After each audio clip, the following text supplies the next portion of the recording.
Avis vascular centre మన దేశంలోనే the best varicose vein hospital.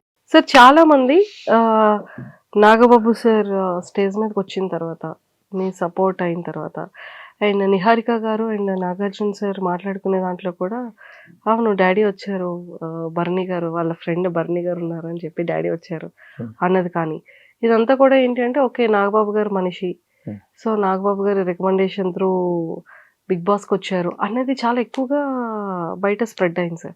So దానికోసం ఏం చెప్తారు మీరు? నాగబాబు గారు ఏమన్నా నువ్వు గేమ్ ప్లాన్ మార్చుకొని చెప్తారా, లేకపోతే నాగబాబు గారు నువ్వేమన్నా ఇక్కడి నుంచి కామెడీ స్టార్ట్ చేయమని చెప్తారా? ఎవరి గేమ్ వాళ్ళది. బయట ఆయన ఏం చెప్తారు, ఎవరికైనా సరే బర్నీకి సపోర్ట్ చేయండి అని చెప్తారు. ఆయనకున్న బిజీలో ఆయన ఏంటి ఇప్పుడు అంత తీరుకుంది ఆయనకి. ఆయన ఏంటి ఏపీ స్టేట్కి ఒక ఎమ్మెల్సీ, శాసనమండలి సభ్యుడు, ప్లస్ జనసేన పార్టీ ప్రధాన కార్యదర్శి. ఆయనకి ఎక్కడ టైం ఉంటుందండి? ఎక్కడ టైం ఉంటుంది చెప్పండి? ప్లస్ హెచ్ఆర్లో ఎక్కడో హెచ్ఆర్లో పార్టీని ఆయన తీసుకెళ్తున్నారు.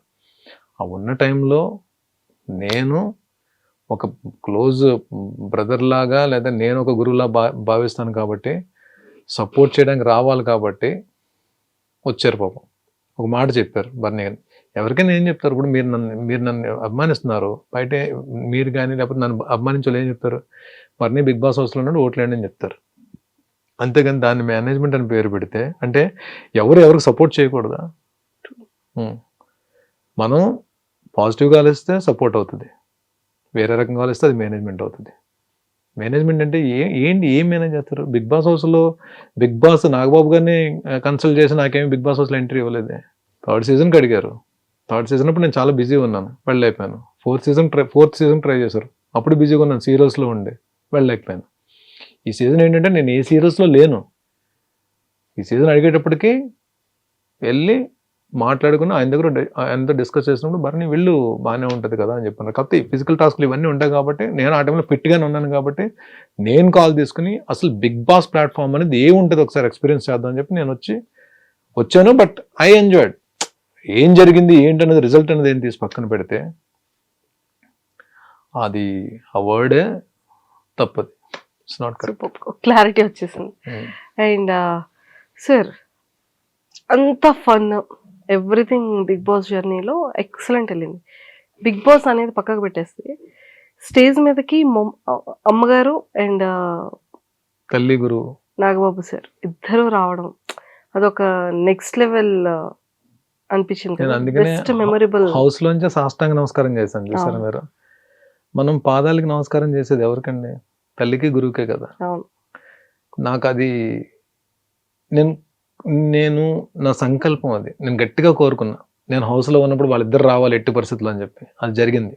నాకు హౌస్లో ఉన్నన్ని రోజుల్లో ద బెస్ట్ మూమెంట్ ఏదైనా ఉందంటే వాళ్ళిద్దరు స్టేజ్ మీదకి రావడం, నేను చూడడం, మా అమ్మని నా ఒకరు అక్కడి నుంచి నాతో మాట్లాడడం, నాకు ద బెస్ట్ మూమెంట్. హౌస్లోనే కాదు, నా లైఫ్లోనే అది ఒక బెస్ట్ మూమెంట్ అవుతుంది. అంటే నేను ఒక రియాలిటీ షోలో ఉన్నప్పుడు వాళ్ళిద్దరు రావడం, ఈ ప్రపంచం మొత్తం నా తల్లి నా గురువుని చూడడం, నాగబాబు గారికి నేనేంటి ఈ ప్రపంచానికి తెలియడం, ఇంతకన్నా నాకేం కావాలి? అఖండ మూవీలో ఒక మంచి విలన్ క్యారెక్టర్ కనిపించారు సార్. నాకు ఇప్పటికీ డౌట్ ఏంటంటే బిగ్ బాస్ హౌస్లో చూస్తే ఇంత ఇన్నోసెంట్గా, అంటే ఒక కూల్గా, ఒక నార్మల్ కామన్ ఒక క్యాజువల్ ఒక వ్యక్తిగా కనిపించే మీరు సీరియల్స్లో వాటిలో ఎక్కువ విలన్ క్యారెక్టర్స్ చేస్తూ, అండ్ మొన్న ఇప్పుడు అఖండ 2లో రిలీజ్ అయిన దాంట్లో కూడా విలన్ క్యారెక్టర్. అసలు మీరు చేసిన క్యారెక్టర్కి మీ రియాలిటీకి సంబంధం లేకుండా ఉంటారు సార్. ఏం చేద్దాం అంటారు? అదే ఇక్కడ నుంచి ఏమైనా ఒక brother character, friend character, morning బయటకు వచ్చిన తర్వాత ప్రకాష్ రాజ్ గారు లాంటి క్యారెక్టర్, రావు రమేష్ గారు లాంటి క్యారెక్టర్, ఈ క్యారెక్టర్ చేయాలి, పలానా పర్టికులర్ క్యారెక్టర్ చేయాలని చెప్పి నేను గిరిగీసి కూర్చోలేదండి. అయినో నేను ఏ మెటీరియల్లో నాకు తెలుసు, నాకు ఆ క్లారిటీ ఉంది. I'm not a hero material. నాకు వచ్చే క్యారెక్టర్లు ఏంటో నాకు తెలుసు. నాకు కాకపోతే బాగా ఆడియన్స్ ఆదరించే క్యారెక్టర్స్ నేను టీవీలో చేసినప్పుడు ఎక్కువ విలన్ క్యారెక్టర్స్, నెగిటివ్ రోల్స్ ఆ ఇన్ఫ్లుయెన్స్ ఉంటుంది కాబట్టి మ్యాక్సిమం నెగిటివ్ రోల్స్ వచ్చిండొచ్చు. అలాగని పాజిటివ్ రోల్స్ చేశాను, పాజిటివ్ రోల్స్లో కూడా మెప్పించాను. ఈ పలానా క్యారెక్టర్ చేయాలని చెప్పి అయితే నేను గిరిగేసుకొని కూర్చోలే. నేను ఇదే ఈ ఇంటర్వ్యూ సందర్భంగా నేను అందరి డైరెక్టర్స్కి టీఎఫ్ఐ తెలుగులో ఉన్న అందరి డైరెక్టర్స్కి వినమ్రంగా నమస్కరిస్తూ రిక్వెస్ట్ చేసేది ఏంటంటే, భరణి ఏ క్యారెక్టర్ అని చేస్తాడు. అది 1 డే క్యారెక్టరా, 2 డేస్ క్యారెక్టరా, నెగిటివ్ క్యారెక్టరా, బ్రదర్ క్యారెక్టరా, ఫాదర్ క్యారెక్టర్, యంగ్ ఫాదర్ క్యారెక్టరా, ఏ క్యారెక్టర్ అని చేయడానికి సిద్ధంగా ఉన్నానండి. వెబ్ సిరీస్ కానీ, ప్లాట్ఫామ్స్ కానీ. కాకపోతే నాకు టీవీకి సీరియల్స్ చేయడానికి అయితే నాకు ఇప్పుడు టైం తక్కువ ఉంది కాబట్టి నేను చేయలేకపోవచ్చు. బట్ అది కూడా ఇంకా ఆలోచనలోనే ఉన్నా. బట్ గెస్ట్ రోల్స్ ఏమైనా చేస్తాను నేను టీవీకి కూడా.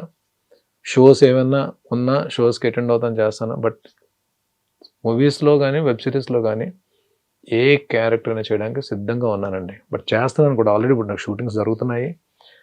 స్టార్ట్ అయిపోయింది షూటింగ్. కొన్ని షూటింగ్స్ ఆల్రెడీ ఆన్లో ఉన్నాయి. జాన్ నుంచి ఒక షూట్ స్టార్ట్ అవుతుంది. ఇంకెంత జాన్ వచ్చేస్తుంది కదా సార్. వెబ్ సిరీసా? మూవీ అండి. మూవీ స్టార్ట్ అవుతుంది. ఇంకొక సర్ప్రైజ్ కూడా మీకు జరుగుతుంది. బిగ్ బాస్ నుంచి బయటకు వచ్చే ముందు ఏం జరిగాయి, ఏ ప్రాజెక్ట్ ఎంటర్ అవుతున్నాను అన్నది అది ఇప్పుడు నేను ఇక్కడ రివీల్ చేయట్లేదు. నేను లాస్ట్ ఇంటర్వ్యూలో కూడా పెద్ద ప్రాజెక్ట్ చేయబోతున్నాను చెప్పాను కదా, అది కూడా అనేపోతుంది. జాన్ నుంచి నాకు 3 మూవీస్ షూట్ స్టార్ట్ అవుతుంది, బ్యాక్ టు బ్యాక్. అబ్బా సూపర్. సార్ మీరు చెయ్యని హీరోస్ ఎవరు? ఏ హీరోస్ తో వర్క్ చేయలేదు? నాగార్జున గారే. నాగార్జున గారితో మొత్తం అందరితో వర్క్ చేస్తాను కదండి. అందరు హీరోస్ తో వర్క్ చేశారు. పవర్ స్టార్ తో చేశాను, వెంకటేష్ గారితో చేశాను, మెగాస్టార్ తో చేశాను, తారక్ ఎన్టీఆర్ గారితో చేశాను, చరణ్ సార్తో చేశాను. ఆల్మోస్ట్ బాలయ్యబాబు గారితో బాలయ్యబాబు గారితో 2 సినిమాలు చేశాను. రవితేజ గారి మూవీలో చేశాను. రవితేజ గారితో వర్క్ చేశాను. ఆల్మోస్ట్ అందరు డైరెక్టర్స్ వర్క్ చేశాను. ఒక్క త్రివిక్రమ్ గారితో నేను వర్క్ చేయలేకపోయాను. ఆల్మోస్ట్ డైరెక్టర్స్ అందరితో వర్క్ చేశాను. విక్రమ్ శ్రీనివాస్ గారు, త్రివిక్రమ్ సార్తో వర్క్ చేయలేకపోయాను. మహేష్ బాబు గారితో అది చేశాను కదండి. మహేష్ బాబు గారితో అతిథి సురేందర్ రెడ్డి గారి కాంబినేషన్ డైరెక్షన్. అందరూ ఆల్మోస్ట్ అందరు హీరోస్ చేశానండి. నాగ్ సార్ తో చేయలేను. వెరీ సూన్ నాగార్జున సార్ తో స్క్రీన్ అయితే షేర్ చేసుకున్నారు, స్టేజ్ షేర్ చేసుకున్నారు. ఏమో బిగ్ స్క్రీన్ కూడా అలా మూవీ కూడా త్వరగా సిల్వర్ స్క్రీన్ లో షేర్ చేసుకుంటే జరుగుతుంది, పక్కా జరుగుతుంది అండి. తదాస్తు. Thank you. అప్పుడు మాత్రం ఒక మంచి స్వీట్ బాక్స్ ఇవ్వాలి మీరా? నేను మీకు ఇవ్వాలా? మరి జరగాలని విష్ చేస్తున్నాం కదా చాలా. 100% అండి, 100%. సో అయితే వెరీ సూన్ అది కూడా గుడ్ న్యూస్ వినబోతున్నాం సార్. అంటే వెబ్ సిరీస్ ఒక కేటగిరీ ఉంటుంది, ఫిలిమ్స్ వచ్చేసేటప్పటికి ఒకలా ఉంటాయి, అండ్ డిఫరెంట్ స్టోరీస్.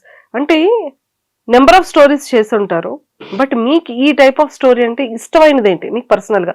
మీరు అన్ని చేస్తారు, బట్ మీకు ఇది ఛాలెంజింగ్ గా నాకుంది, నేను ఇలాంటి క్యారెక్టర్ చేయాలి, ఇలాంటి క్యారెక్టర్ లో కనిపించాలి అనే ఛాలెంజింగ్ క్యారెక్టర్ ఏంటి?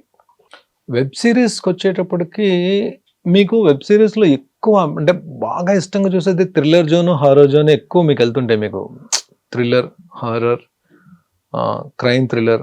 నేను ఒక ప్లాట్ఫామ్కి ఒక వెబ్ సిరీస్ చేశాను, ఇట్స్ క్రైమ్ థ్రిల్లర్ సస్పెన్స్. దాంట్లో ఏంటి ఒక ఇంపార్టెంట్ కాప్ రోల్ చేశాను. ఇప్పుడు ఎస్డిటి సాయి ధరమ్ తేజ్ గారి మూవీలో సంజయ్ దత్ గారి కాంబినేషన్ కాప్ రోల్ చేస్తున్నాను. మన మాస్ జాతర రవితేజ గారి సినిమాలో కాప్ రోల్ చేశాం. అంటే ఒక్కొక్కసారి అది పాజిటివ్ కాప్ అవుతుంది, ఒకసారి నెగిటివ్ కాప్ అవుతుంది. ఆ నెగిటివ్ షేడ్ ఉన్నది అవుతుంది, పాజిటివ్ షేడ్ ఉన్నది అవుతుంది. టీవీలో కూడా చాలా వేరియేషన్స్ ఉన్న క్యారెక్టర్స్ చేశాను. పర్టికులర్గా ఒక క్యారెక్టర్ చేయాలని అయితే నాకు అంటే ఇదే క్యారెక్టర్ చేయాలని చెప్పి నాకు మైండ్లో లేదండి. ఏ క్యారెక్టర్ వచ్చినా సరే బెస్ట్ ఇవ్వాలి. భరణి అన్ని క్యారెక్టర్స్ చేయగలడు అనే పేరైతే తెచ్చుకోవాలి ఇండస్ట్రీలో. అందరు డైరెక్టర్స్ కూడా భరణికి క్యారెక్టర్ ఇద్దామని చెప్పి అనిపించుకోవాలి. ఎండ్ ఆఫ్ ద డే కెరీర్లో ఏదో ఒక రోజు నేషనల్ అవార్డు తీసుకోవాలి. ఇవి నాకు ఉన్న కోరికలు. డెఫినెట్గా నేను అదే దీంతో ట్రావెల్ అవుతాను. భగవంతుడి దయ వల్ల అవన్నీ కానీ ఫుల్ఫిల్ చేసుకోగలిగితే I'm the luckiest and I feel that I'm blessed. So ఇప్పుడు రాజమౌళి గారిది కూడా, ఇప్పుడు మహేష్ బాబు గారిది చాలా గ్రాండ్ గా. రాజమౌళి గారిది బాహుబలి ఎలా క్యారెక్టర్ వచ్చిందో లాస్ట్ టైం చెప్పాను కదా మీకు. మహేష్ బాబు గారిది, రాజమౌళి గారిది ఇప్పుడు రీసెంట్ గా అసలు పోస్టర్ లాంచింగ్ మాత్రం నెక్స్ట్ లెవెల్ చేసేసారు. సో అందులో కూడా ఒక మంచి క్యారెక్టర్ ఇస్తే బాగుంటుందని మేము అందరం రికమెండ్ చేయొచ్చు కదా సార్కి. అంటే సార్ రాజమౌళి సార్ ఏంటంటే చాలా గ్యాప్ తీసుకుంటారు ఆయన ఒక మూవీకి కాస్టింగ్ చేయడానికి. బాహుబలి తర్వాత ట్రిపుల్ ఆర్కి వెళ్ళినప్పుడు కూడా ఇదే, అంటే ఆల్రెడీ బాహుబలిలో చేసిన వాళ్ళకి దీంట్లో ఉండదు అని చెప్పి, అంటే క్యారెక్టర్ అంటే ఆర్టిస్టులు ఎక్కువ రిపీట్ అవ్వరు ఆయన మూవీస్లో. బట్ కాస్టింగ్ పరంగా ఈ క్యారెక్టర్కి వీళ్ళే కావాలి అని చెప్పి ఆయన కనిపించినప్పుడు మాత్రం వదలరు. ఏ ఆర్టిస్ట్ అయినా, అది చిన్న ఆర్టిస్టే పెద్ద ఆర్టిస్ట్ సంబంధం లేకుండా ఆయన తీసుకుంటారు ఆయన. ఏమో మన లక్ అండి. ఎక్కడ అంటే ఆయన చేసే సినిమాల్లో ఈ క్యారెక్టర్కి, ఇప్పుడు బాహుబలి ఆయన పిలిపించి ఆడిషన్ చేసి ఇచ్చిన క్యారెక్టర్ అది బాహుబలి 1లో. అలాగా ఎప్పుడైనా నేను ఇప్పుడు ఇన్ని సీరియల్స్ చేసి ఇప్పుడు మూవీస్ షూటింగ్ జరుగుతూ వెబ్ సిరీస్లు చేస్తున్నా సరే, ఈ రోజు కూడా ఏ డైరెక్టర్ గారు వచ్చి పిలిచి ఆడిషన్ ఇమ్మన్నా సరే నేను ఆడిషన్ ఇవ్వడానికి రెడీగా ఉన్నా. సూపర్. అది క్యారెక్టర్ కన్ఫర్మ్ అవుతుందో నాకు తెలియదు. నాకు బర్నీని పిల్లండి ఒకసారి ఆడిషన్ తీసుకుందంటే ఏ క్యారెక్టర్ అయినా ఏ డైరెక్టర్ గారి దగ్గరికైనా వెళ్ళి ఆడిషన్ ఇచ్చి ఒకవేళ వాళ్ళు సాటిస్ఫై అయితే then I get a character. But అందరు డైరెక్టర్స్ వర్క్ చేయాలండి, అన్ని రకాల క్యారెక్టర్స్ చేయాలండి, అప్పుడే కడుపు నిండుతుంది. Super. And for more videos, Please subscribe to iDream. Please subscribe to iDream. Please subscribe iDream. And please subscribe to iDream. For more videos, subscribe to iDream. please like, share, and subscribe to the channel. Congratulations, iDream. Subscribe to iDream. Subscribe to iDream. So subscribe to iDream Media. iDream ki iDream team andarki huge congratulations. Please subscribe iDream Media. Please subscribe to iDream. Subscribe iDream. Please subscribe to iDream. iDream అంటే నా కళల channel subscribe చేసుకున్నారు, నోరు తిరుగుతలేదు, మీరైతే గంట గుర్తు కొట్టండి. For more such videos, please subscribe to iDream. Subscribe to iDream. Please subscribe to iDream. Please subscribe iDream Media. Please do subscribe to iDream. Please subscribe to iDream Media. For best entertainment and information, please subscribe iDream. And don't forget to subscribe to iDream.